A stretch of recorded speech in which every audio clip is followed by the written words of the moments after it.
Magandang hapon mga kabay. So meron po akong repair ngayon, 391555. Ito mga kabay, sabi ng customer dito, alog yung clamp. So hindi ko na siya kailangang buksan mga kabay. Ayan, palag po talaga siya. Ayan po. Tingnan niyo po. Aalugin ko.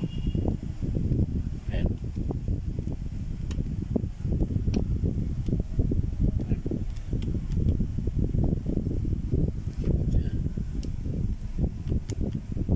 Ayan mga kabay, malakas po yung alog. So hindi po clamp ang alog niyan mga kabay. Mismong shafting po ang papalitan niyan mga kabay. Yan, shafting po ang papalitan, hindi clamp. Kasi yung clamp niya mga kabay okay pa eh. Ayan, no? Naglalak pa yung clamp niya. So okay pa yun mga kabay. Bali ang papalitan natin mga kabay, shafting is ayan po. Yan, yung bakal na yan. Yun po yung papalitan natin. Tsaka yung dalawang bushing sa loob. So assembly po yan mga kabay. Is shafting. Is po siya. Assembly po siya. Kasama na po yung bushing na dalawa. Tsaka yung clamp. Yan.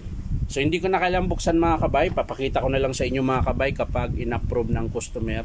Saka ko na ipakita kung paano ikabit. So yan lang po mga kabay. Maraming salamat. Bye bye.